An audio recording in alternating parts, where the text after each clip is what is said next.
To complete the most significant news for this day, Y News continues. Here are the top stories. Tropical depression Usman leaves thousands of passengers stranded in various ports across the country as it continues to move towards eastern Samar. The Philippine Coast Guard has suspended sea vessel trips in areas under Storm Signal 1, stranding over 17,000 passengers.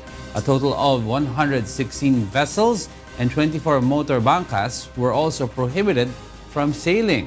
In Bicol, more than 6,500 passengers were stranded, over 4,000 in eastern Visayas, while 1,000 passengers remain stuck at Commander's Wharf Port in Pasig City and Manila North Harbor. The PCG says they will only allow sea vessels to set sail once the State Weather Bureau Pagasa lifts the storm warning signal and the skies have cleared. Pagasa has earlier warned that sea travel will be risky in seaboards of northern and central Luzon, as well as in southern Luzon and Mindanao. The storm is packing maximum sustained winds of 55 kilometers per hour with gustiness of up to 65 kph. It was last spotted 270 kilometers east of Gian, eastern Samar, and as of this time, Usman remains almost stationary and is expected to make landfall over eastern Samar between tonight or tomorrow morning. The local government of Albay is preparing for a possible lahar flow from Mount Mayon that may be triggered by heavy downpour brought by tropical depression Usman. Albay is one of the areas that are under storm warning signal number 1. Since Thursday morning, Mount Mayon has spewed ash, plumes twice, but according to the Philippine Institute of Volcanology and Seismology, or PHIVOLCS, there is no other indication that the volcano will erupt as of now. PHIVOLCS explains that it only showed a phreatic activity when it released steam with ashes and smoke since the volcano is active. Mount Mayon still remains under alert level 2 and that this is still under the normal state according to PHIVOLCS. Hindi naman yun makakaabot ng malayo kasi kunti lang naman ang content, yung ash content ng abo. So halos sa may upper portion lang yun ng Mayon. Na very minimal naman ang abo na yun Malacanang is scrutinizing the latest travel advisory issued by the United States Department of Homeland Security, alleging security measures at Ninoy Aquino International Airport as deficient. The advisory, which circulated on social media on Wednesday, said NAIA does not maintain and carry out effective security consistent with the security standards established by the International Civil Aviation Organization. Presidential spokesperson Salvador Panelo, in response to the issue, assured that passenger safety remains the government's utmost priority in NAIA. Among the recommendations are the procurement of additional X-ray machines, walk-through metal detectors, and alarm systems. These improvements, however, will be realized on the second quarter of 2019 as they need to go through proper government procedure, according to Panelo. Meanwhile, Defense Secretary Delfin Lorenzana believes the U.S. travel advisory referred to the rules and regulations being imposed in NAIA and not about it being vulnerable to terrorist attacks. Does this mean that the airport is vulnerable to terrorist attacks right now? Hindi naman siguro. I think it's the way that the management of the airport, the way passengers are being screened, and all those things, yung mga equipment natin, if they are not adequate. The Philippine National Police inspects firecracker stalls in Bocaue, Bulacan, a few days before the year-end revelry. PNP Chief Oscar Albayalde says this is to ensure that stores have proper permits and compliant with the laws prohibiting the sale of banned fireworks and other pyrotechnic devices. The PNP earlier released a list of illegal firecrackers, which includes Piccolo, Watusi, large Judas belt, giant whistle bomb, Og, Plapla, Goodbye, Earth, and other unlabeled firecrackers. The PNP chief says most of the stalls inspected have certificates and permits and are compliant with the fire safety procedures. However, he warned violators of facing fines or a prison term of up to 1 year. Vendors will also face cancellation of license and business permit, and their stocks will be confiscated. Kita natin na sabi ko nga, compliant naman sila. They have all the necessary permits and documents. And of course, nag-comply sila sa requirement din ng fire natin na meron silang mga fire safety equipment. Lahat sila merong yung fire extinguisher at saka yung tubig na nakita natin kanina na sa isang malaking drum. Albayalde also advises the public anew to avoid buying and using illegal firecrackers. Bumili lang po tayo kung ano yung prescribed ng batas, kung ano ang legal. Huwag na po nating ipilit yung mga ganitong mga kalalaki dahil baka mamaya madisgrasya pa po tayo. The Commission on Population and Development, or POPCOM, estimates that the Philippine population will reach 109 million by 2019. POPCOM issued its projections citing the latest data from the Philippine Statistics Authority that showed a steady decline in the number of births among Filipinos. In 2017, PSA recorded more than 1.7 million births, which is a 1.8% decline from the birth rate in 2016. The Philippine workforce is also expected to reach as much as 70 million by next year. POPCOM says that Filipinos of working age will increase by 1.4 million, while those outside of working age are also expected to go up by the end of 2019.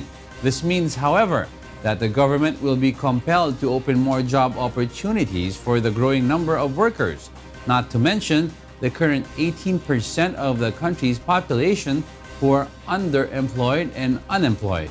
The agency also recommends to local government units to strengthen the agriculture sector in the provinces to provide employment to job seekers in the countryside and to minimize urban migration and overpopulation in rural areas.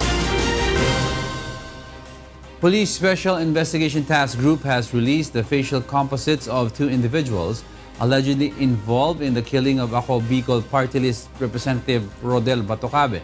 The first sketch shows a man estimated to be 40 years old and stands between 5 feet 6 inches to 5 feet 8 inches based on testimonies of witnesses. Authorities say the man has a visible scar on the right cheek. He was allegedly the driver of the getaway motorcycle used during the incident. The other sketch, meanwhile, shows a man estimated to be 30 years old with medium build and fair skin. Authorities are eyeing 6 more persons of interest in the Batocabe slaying.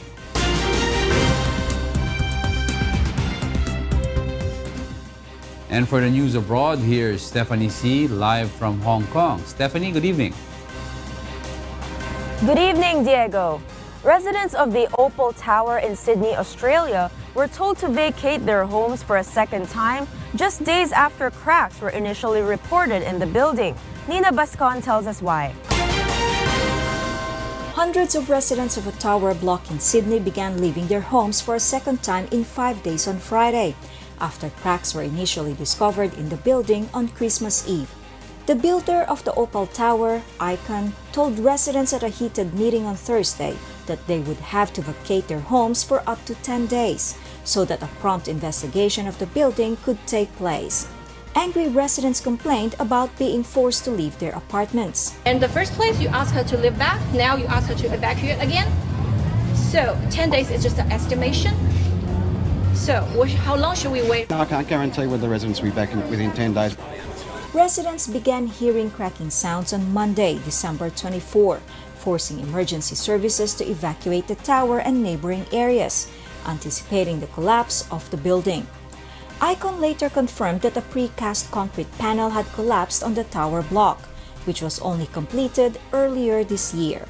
On Wednesday, the New South Wales government said it was also investigating the building's structural integrity and that of neighboring residential towers. Engineers earlier said the high-rise tower had moved up to 2 mm. However, GOV'T has defended the building's high quality, which it said was above the industry standard. Nina Bascon, UNTV News and Rescue, Australia. An electrical explosion Thursday night at a power plant in the densely populated Queens neighborhood turned the sky bright blue for a few minutes as residents watched in terror. Shortly after the explosion, the New York Police Department informed residents that the blue light was a result of a transformer explosion at a Con Edison power plant. During the explosion, LaGuardia Airport in Queens experienced a blackout in at least 2 terminals, causing flight delays. New York fire officials said they were investigating the transformer incident after receiving numerous reports of explosions in Long Island City and Astoria. A burger joint in Washington, D.C. has offered free burgers for workers who got furloughed due to government partial shutdown. This is not the first time that the said burger joint had given free burgers to government staff. Beverly Saison will tell us why. The federal government may be partially shut down, but a DC burger joint is open for business and offering furloughed government workers free burgers. Z-Burger handed out free burgers 5 years ago during the government shutdown of 2013.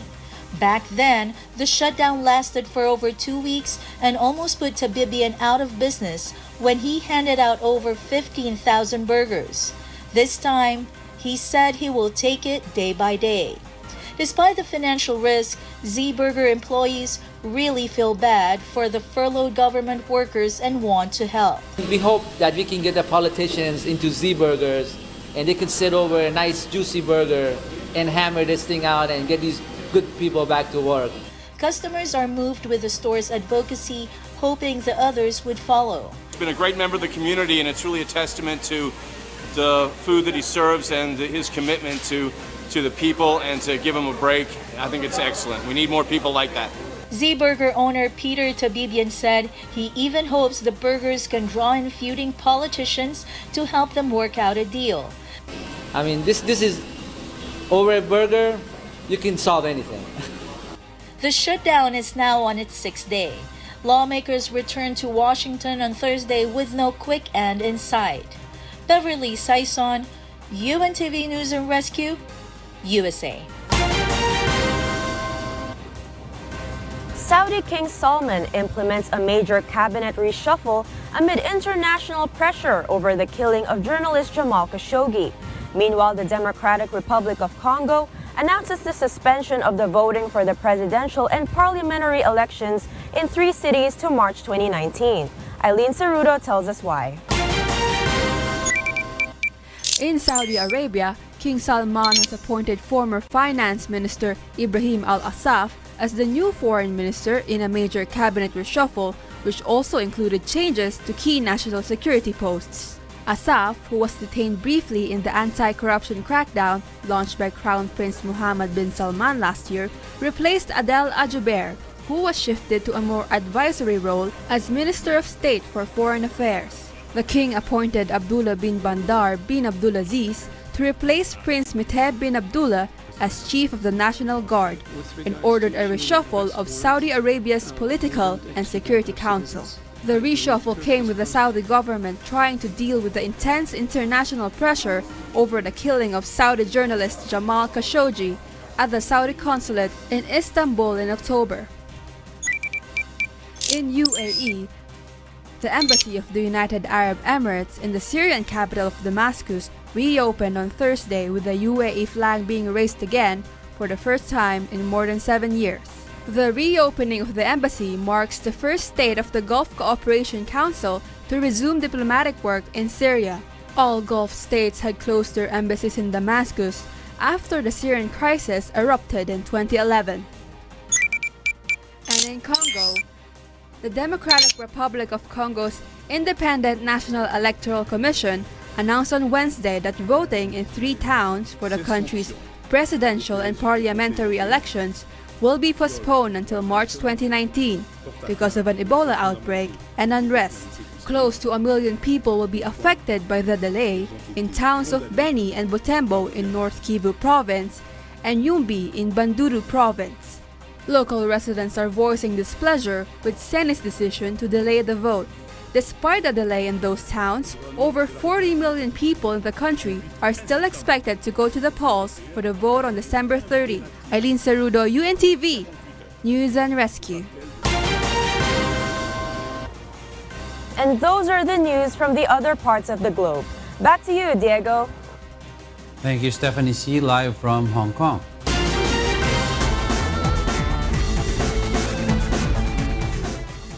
Tennis star Serena Williams loses to her sister Venus in an exhibition match, which is part of Serena's build-up for the Australian Open.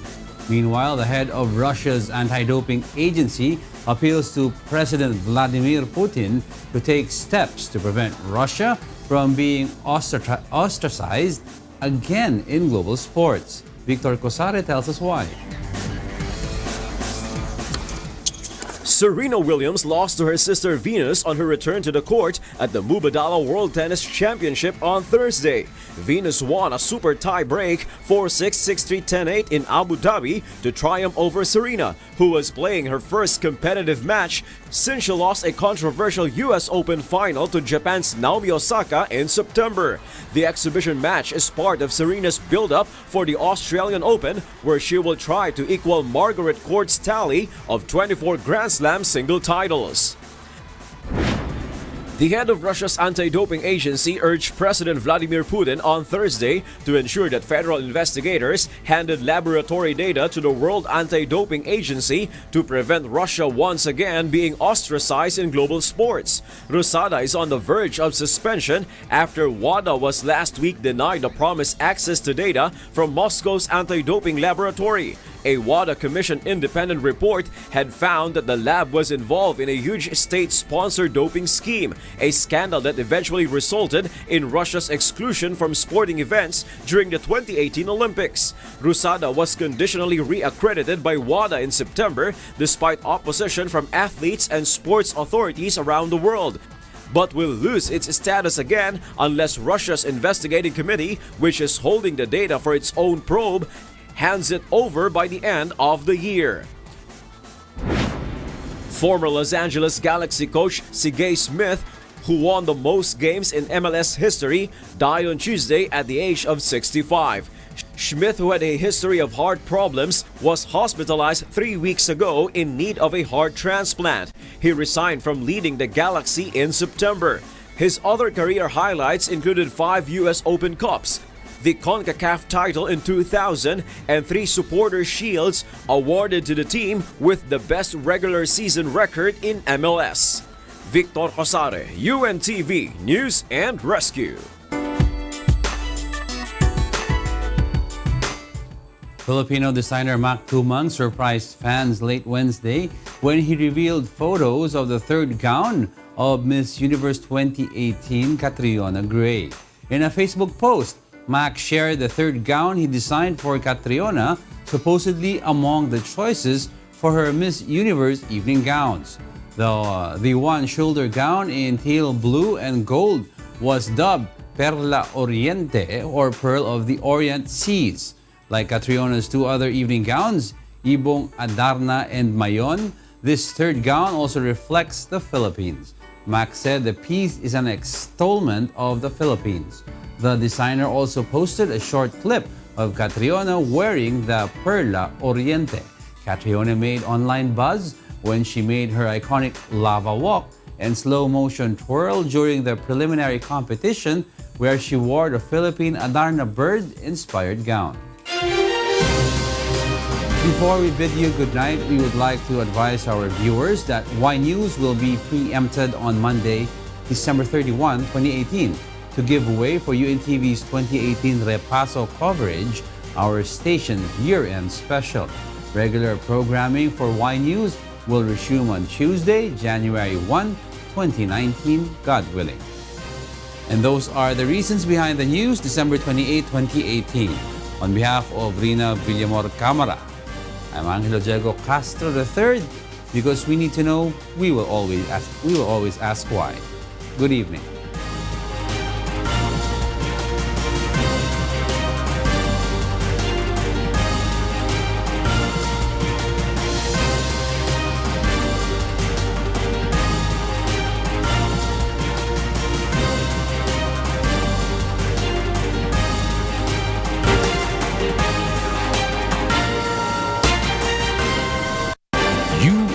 UNTV, your public service channel.